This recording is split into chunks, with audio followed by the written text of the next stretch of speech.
Well, hi, it's Liz from Sew with Liz, and we are going to embark on a cover hemming journey. And this particular journey is assuming that you know how to use your cover hem, so that you know what all the buttons and knobs are, and you know how to change from a triple cover hem to 2-thread to chain stitch and so on. However, if you do not know that and you need more cover hem basics, I'm more than happy to do a one-on-one with you to teach you that. I highly doubt we would need more than an hour, and you can book that class on my website. But I will be doing just a very brief, quick overview in a moment. And what I thought you could do is in your workbook pages that I sent you, workbook pages and notes, I gave you several pages on the cover hem. So for example, the triple cover hem, and there is space on that page for you to write in your machine settings and stitch a little sample and adhere it to your notes, staple it or tape it or something to those notes. And I always recommend that you put them in a plastic pocket and in a binder, and that way you can refer to that later on. So if you'd like to do that, you're very welcome. Otherwise, if you feel you know your cover hem machine inside out and backwards, then you are more than welcome to skip this first section and to move on to where we actually start going through and talking in depth about what next after we know those basic stitches. What next can we do with our cover hem? And I think you're going to be quite inspired. This knob here on the top, it may be in a different part of your machine. That is the presser foot pressure knob. And we do use that quite frequently with cover hem machines. These are the 3 needle tension discs for your needles. And you're going to thread it up. I'm not going to teach how to thread it up because it's assumed you know how to do that. We have it threaded up for 2-thread wide cover hem, and that is with the 2 outer needles. And these little holes here that you see on the machine, that's for screwing various attachments and accessories onto the machine, which we may or may not get into later. And then back up to the top here, just to show you, this here is the tension disc for the looper. And if we open up the machine, you can see that the thread comes down here and it goes through these little guides here, and then it comes up onto the looper. And this here, if we pull that knob, our looper comes way back so that we can easily thread the looper, and then it does need to be popped back into the machine. Now I'm going to turn the machine on its side so that you can see the side of the machine. This here is our stitch length knob, and you will see that it's currently sitting on 4. That is the widest cover hem that you can get. In other words, the little stitches are going to be further apart than if I took it all the way around to 1. All right, there's a little line on my serger there, and the number corresponds to that line. So generally, our serging is going to be, sorry, not our serging, our cover hemming is going to be somewhere in the 2 to 3 range. But there are occasions when I make it tighter at 1 or much longer at 4. Then this knob here is the differential feed, and that is a very important knob. What that does is it speeds up or slows down the action of the feed dogs that's under the needle plate.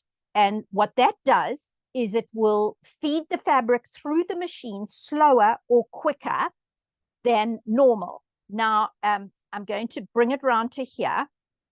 1 is probably about normal. And then you have 1.5, you have 2, and 2.5. And you're going to play with those to get optimal feeding of your fabric. So for example, if you had a very stretchy fabric and it was stretching out as it was going under the foot and forming sort of little wavy things, and it wasn't nice and flat the way you wanted it. Then what you would do with that is you're going to speed up the actions of the feed dogs so that the fabric goes through the cover hem quicker and it lays nice and flat. So the things that you're going to adjust most often on your cover hem are going to be length and differential feed and your presser foot adjustment on the top of the machine. Do I adjust my tensions very often? Sometimes, but generally I leave them on the settings. My machine has a little chart on the front of the machine that shows me for heavier weight fabrics and lightweight fabrics what are the best settings, and I usually start with that. But depending on the thread I'm using and depending on the fabric I'm using, I may actually tweak these tensions a little, but it's not that finicky. I usually am able to get a good stitch forming, a nice, good, even, flat stitch forming pretty quickly into the process of setting up my machine. Okay, so let's move on to the next section of our tutorial on cover hemming. Okay, so I am going to try to stick as much as I can to the order of the notes that I will send to you in PDF format. And so at the bottom of the page on chain stitching, where you had the opportunity to do a little sample and then stick it into your notes, is something there about starting and ending off. And again, this is part of the very brief overview. So what I like to do when I'm doing cover hemming is to start on a little piece of fabric. And of course,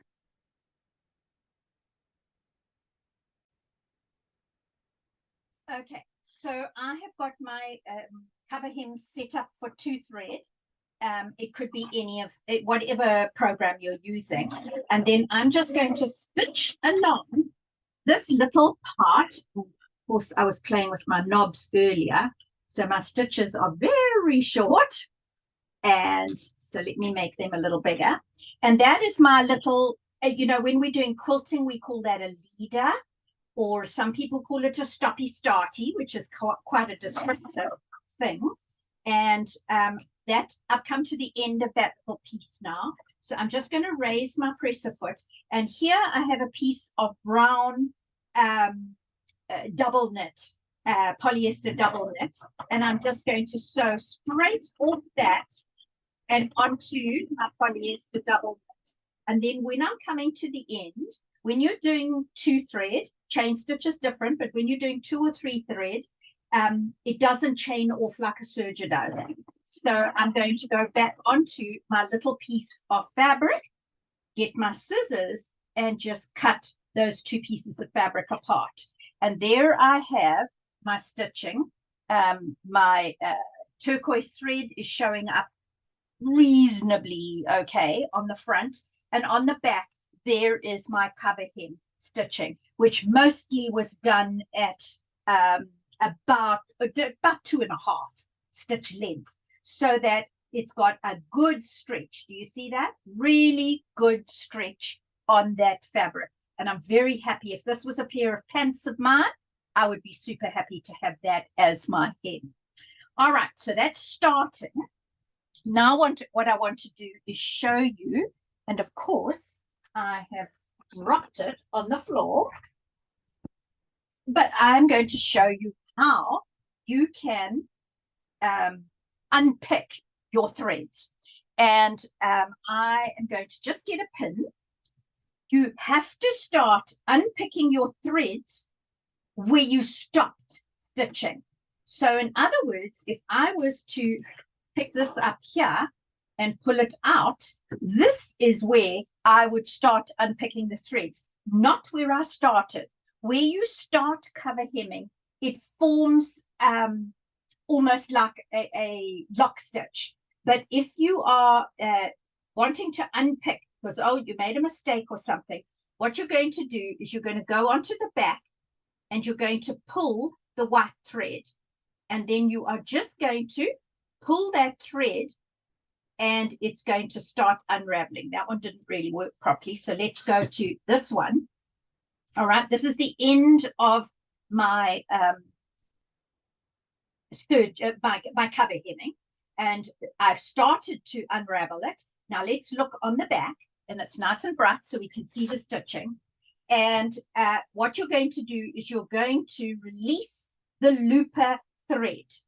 All right, the two needle threads are dangling on the back, on the front, and now all I'm going to do is simply pull my looper thread, and look what happens. It just unravels so easily. And there, of course, and now I didn't have to go cutting. I didn't have to use my seam ripper. Nothing as dramatic and time consuming as that. So that is how you unpick your threads. Ending off of your threads. For example, if I had cut, let's just pretend this was the, or let's do it on this one. I had come to the end here. If you are sewing in the round, let's say you're hemming a pair of pants and your side seam is done on your pants and it's all joint. All right, pretend that's a pair of pants for a very small child. All right, and it's joint. You are then going to be sewing your cover hem in the round. And we'll talk later about what do we do going over those seams, which inevitably causes problems for us. We'll talk about that. So that's not what I'm covering here. If you're going in the round, what you're going to do is start somewhere in an unobtrusive place, somewhere near your seam on the back or the inside of the leg.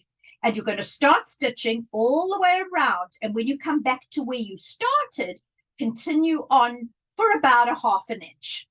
And when we get to showing some things on the video, I will show you how to then pull those threads to the back. 10 to 1, you already know how to do that, but I will go over that at some point in the videos. If you are sewing something that is flat and your cover hemming has come to the end, if that is going to be sewn into another seam, you honestly don't need to worry too much about well, you can't backstitch on a cover hem or tying off threads or whatever. You're going to sew that into other seams, and so it's going to be perfectly fine. If, for example, you were making a skirt and you were doing the whole hem first, and then you were going to sew your side seams, all right, that is where that would all be secured in your side seam or your center back seam. All right, so that's ending off. Another way to end off is obviously to pull your top threads through to the back. And so now you will have 4 threads if you're doing 3-thread cover hemming. And if you are doing 2-thread, you're going to have 3 threads. So what you will then do is take 2 of the threads and the 1 thread, doesn't really matter which 2 and which 1, and you are going to tie that together in a little knot. And then what I normally do is I cut it off fairly close to the knot, and that is now secure. That is not going to unravel. If you are really nervous, you can always take a drop of fray check and put it over that. And did you know you can iron fray check to make it dry quicker? Just use a press cloth. Okay, so that's ending off and starting, and a couple of hints and tips along the way there. All right, so moving along to the next section, we are going to talk about puckering and tunneling. First of all, what is tunneling? So I am going to get a very thin piece of fabric here, and I'm just going to pull the threads out a little.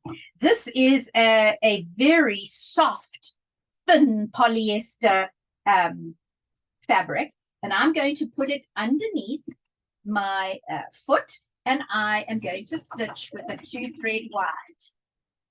And I'm going to go a certain distance along there, and then I think what I'll do is I will just cut this fabric off here, because it's a fairly long piece of fabric. You don't want to sit and watch me stitching all day.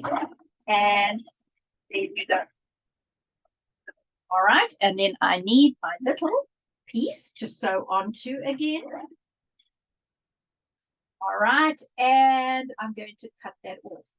Isn't that perfectly hideous? All right, let's look at it close up. It's got skipped stitches. It's just horrible. And look at that. Look at all the skipped stitches on the back.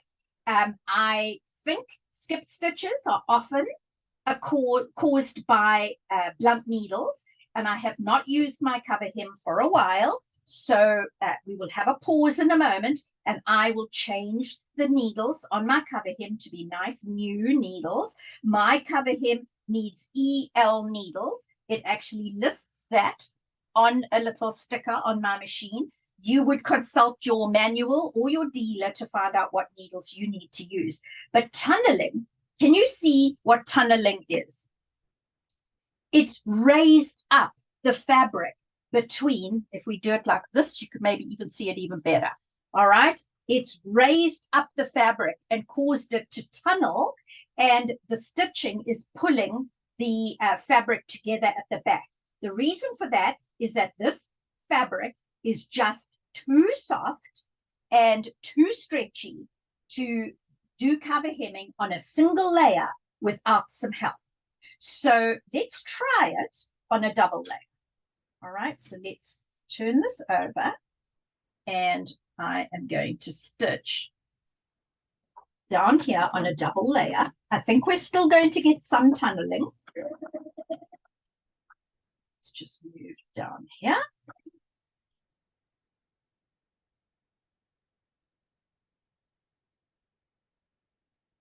Okay, and let me get my little piece of fabric to sew onto.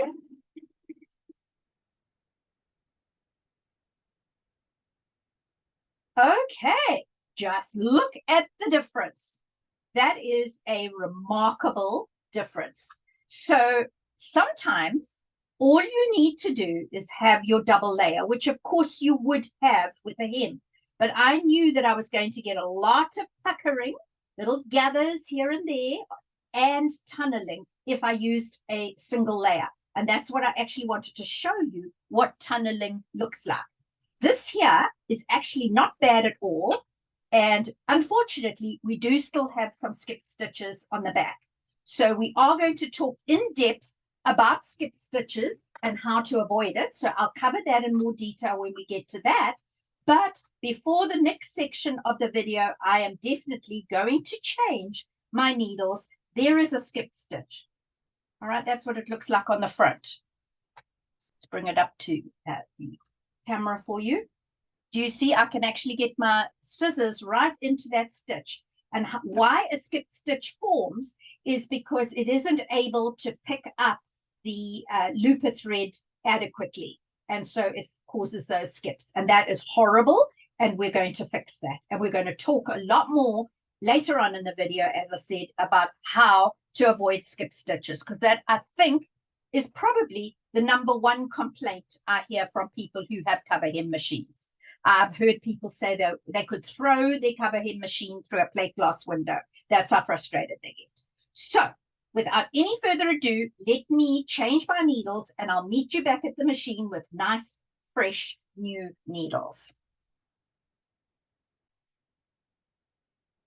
Okay, so I'm back now that I've got 2 brand new EL needles in my cover hem machine. And I went ahead and I stitched the cover hem. This is the one to the left here. I stitched that first on a double layer of fabric, and look at what happened. All right, despite the new needles, I still had skipped stitches quite a few places along. It was certainly better than what it was before, but it still had some skipped stitches. And I'm talking about the bottom row of stitching that you can see there now. The top row has not got any skips as well. So here are some hints and tips for getting rid of skipped stitches. So what I've done is if your fabric is very stretchy, this is super stretchy, I would say it's probably got jolly close to 100% stretch. It's a polyester, it's thin. I would not try to do a hem without stay tape or some sort of stabilizing. Now, if you use a water-soluble tape like Wonder Tape or something like that, that's all fine and dandy, and you're going to solve your problem at the beginning in getting better stitches forming, but once you've washed the garment, that support for the stitches is gone. So I prefer to use this kind of a stay tape, which I buy pre-cut on rolls. And I always make sure I stock up when I'm visiting a store that carries it. Not all stores carry it. So if you're struggling to find it, let me know and I will tell you where you can buy it. Okay, the other thing is, if you're in a pinch, it's a little more work, but it works just as well, is to go to your sewing store and buy yourself yardage of knit interfacing, and it's got to be fusible knit interfacing. I mean, probably half a yard or sort of half a meter, 1 meter will see you through for a long time. And then what you would do is you would put it on your cutting table and you would cut it into strips. And the beauty of doing it that way is that you can cut the strips as wide as you need. I buy them in pre-cut rolls, and I've had from as narrow as 1/2 inch to 1 inch, 1 1/4, 1 1/2, 1 3/4. They come in all sorts of different lengths.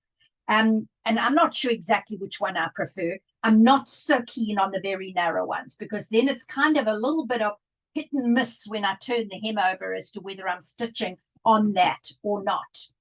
But it must be knit stay tape, not the woven one, not the stay tape for wovens, because it won't give you enough stretch. Now, you'll see that I've ironed this onto the fabric, and it does affect my stretch value a little, but that's good because it will support my stitches. And then I'm simply going to turn this over, and I'm actually going to put a pin, because it's such floppy, stretchy fabric. I'm actually going to put a pin over here just to hold it in place. And I think I'll do one at the end as well. Now, I know you can't see that, but I will hold it up to you in a minute. It was hard for me to do it hanging it in the air. All right, so I've just put 2 pins in. Go over those pins awfully carefully, or take them out before you get to them. So I've got my little piece that I stitched on, and I'm putting my presser foot down and starting to stitch. Now, not only am I going through 2 layers of fabric, but I'm also going through my stay tape, which has been fused to the turn up part of my hem. Now, before I carry on too far, let me tell you about some of the other changes I made. If you are getting lots of skipped stitches, you're getting puckering, you're getting tunneling. Obviously, we've talked about the thin fabric. That is a direct cause of that sort of stitching, but it can be solved. You may have a high looper tension. So in other words, if we bring the camera over here, this is my looper tension disc, and I actually had it sitting on 6 from a previous project, or maybe I bumped the tension disc. That was way too high. So I have brought it down to 4 or even 3. Okay, so make a note of that. It is in your notes, but be sure to know that you are going to have to check and see what your, whoops. Let's get this camera right. All right. So I have changed my looper tension to make it lower. All right, it was too high. Another thing that you can do, we showed you that earlier, on the side of the machine is your stitch length. And my stitch length was up at about 3. And what I've done is I've lowered it down to 2. Because if your needle goes in more often, in other words, you've got a short stitch, it's less likely to tunnel and pucker and skip stitches. All right. The other thing you can also change is your differential feed. If your differential feed is too high, that also can be a cause. So I've switched my differential feed to somewhere between 1 and 1.5. And here I go with my 2 thread wide cover hem. I'm going to take that pin out before I get to it. And I'm going to pick up my little leader piece and sew off onto that. And now I am going to cut my fabric off my little leader bits. And there is my stitching. And look at it on the back. Just perfect. All right, I have got no puckering and I've got no skipped stitches. So there is light at the end of the tunnel, ladies. You do not need to fuss and fiddle with skipped stitches. All right, so first of all, let's just go over that. This is in your notes, but you are going to start by lowering your looper tension. You're going to reduce your stitch length. You will also try lowering the differential slightly, not too much, but slightly, because that will reduce the stitch length and lessen the pull on the fabric. The fabric thickness is a significant factor, which we've talked about. So the thinner the fabric, the more stretchy the fabric, the more chance you have of tunneling. So before you even start, like I did on these other pieces and got horrible tunneling. All right, this piece was the worst one. All right, with this dreadful tunneling and stitching. Before you even start on that, start making some of these adjustments to your machine and then do your test run on a piece of the same fabric that you're going to sew. All right, you can also stabilize with stay tape. We've talked about that. Okay, you can also use interfacing, which we talked about as well. One thing you do need to bear in mind that some synthetics don't take too well to this stabilizer tape. Sometimes the glue doesn't stick very well to very synthetic fabrics like dancewear. So you may have to experiment a little there. And if all else fails, you may have to use some water-soluble tape in your hem, which then washes out later. If it was swimwear, it's going to wash out anyway. All right. And so the other thing that I want to talk about is, and I did the stitching the wrong way. All right. So our stitching on this little skirt or pants is going to have decorative stitching on the outside because I turned it up and stitched here. Normally, I would have been stitching from there and the two parallel rows would have been on the outside. All right. But there's nothing wrong about it. You could do it this way. Now, the idea of cover stitching is that you're going to stitch from the other side and your interlock stitching is going to cover over the hem edge here. All right. However, there is absolutely nothing to stop you coming back and trimming away that fabric, that excess fabric, so that you have a nice neat edge next to your stitching. Now, the reason we like to do this is if you are stitching, and I'm going to take this and show you, if you are stitching and you want your needle, you want your cover interlocking, in other words, this stitching here, you want it to be right on the edge of your fabric hem, and then the other parallel row may be stitching there. So between my thumb and my screwdriver. What happens is the needle is on one layer of fabric here and two layers of fabric there, and that can cause tunneling and puckering. So if you stitch with both your rows of stitching on the double layer of fabric, and then you come back afterwards and you cut away the excess fabric next to your stitching, that actually is a good thing. And it can give you really good results. Okay, so let's move on to the next section of our cover hemming. Okay, so we've talked about tunneling and skipped stitches. We talked about how to correct those problems. We're going to talk a little bit more now about preventing skipped stitches because, as I said earlier, it's the #1 complaint with owners from owners of cover hem machines. So what you can do is experiment with the settings to prevent your skipped stitches and make a note of those in your notes or your workbook pages. So the first thing that you're going to do is you're going to check your differential feed. And of course, that on my machine was on the right-hand side of the machine. And you're going to increase that slightly. Or you can increase or actually increase the stitch length slightly. So I'm going to put my stitch length on 3, but I'm going to leave the differential on the same, because it's a really good idea not to do both at once, because then you won't know what worked. All right. And you can do one, and if that doesn't correct the problem, you can then try the other one. But these changes need to be slight. I would not have put my stitch length up to 4. That's too much. Now, the other thing I want you to note, you may not be able to see it, but this is a pretty thick piece of fleece, thicker than normal, I would say. It's almost like fake fur. And if you look from the side of the machine here, this foot is actually tipping slightly upwards, and that can cause problems, obviously, when we're coming up to seams.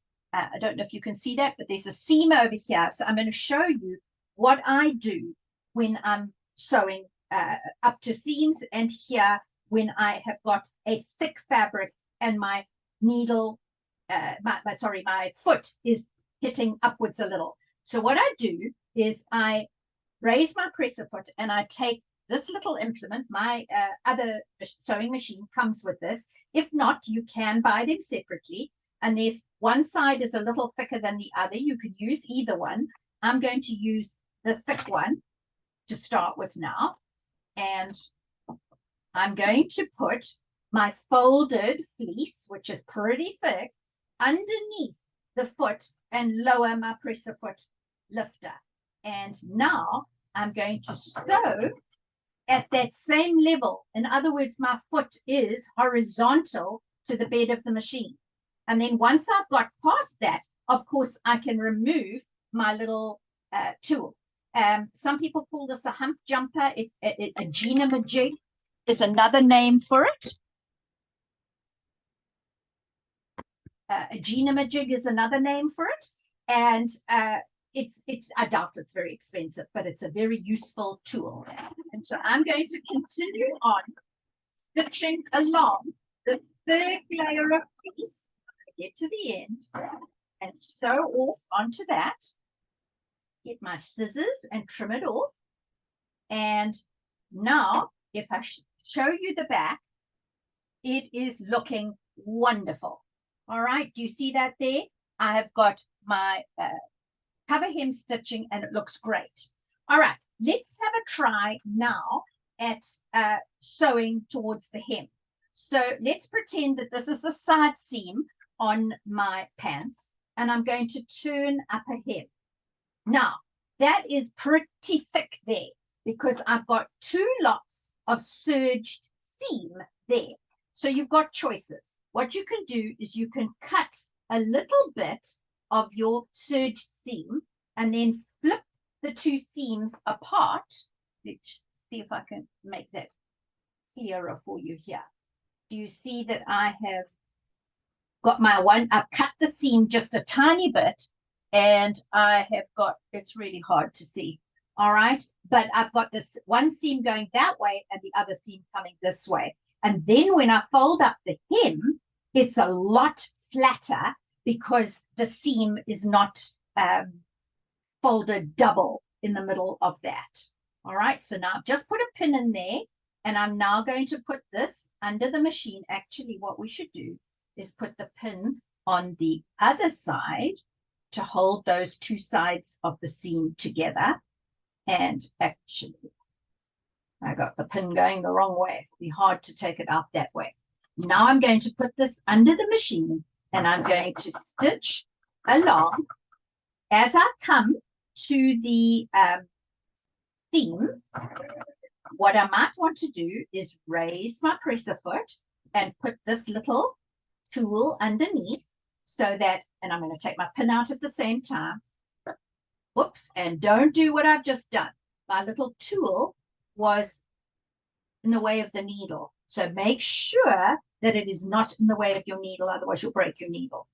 And then I'm going to sew over that seam and continue on. Obviously, I don't need my little tool there. And then I'm going to put my little piece of fabric over and sew onto that. And then cut off my other starter bit. And there again, we have our seam on the back, and there is lovely stitching, no problem. Okay, now that is, as I said, you're going to adjust one or the other or both depending on if the skipping is continuing after you've made the first adjustment. And if you keep getting skipped stitches for no rhyme or reason, and you're really getting very frustrated, please use your stay tape. That is really super important. And you can try a different thread. Believe it or not all threads are made the same.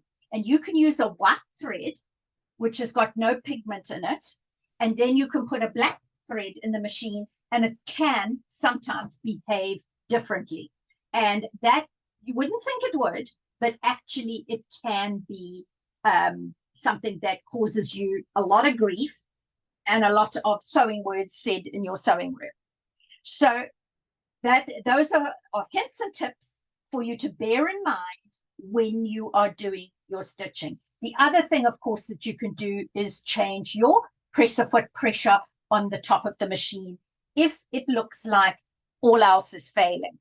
And unfortunately, I wish I could say to you that it's easy and you just have to do one thing and it's done. Sometimes you're going to have to fiddle a little and by trial and error, figure out, let's say, for this fabric, what was the best way of dealing with this to not get skipped stitches and tunneling.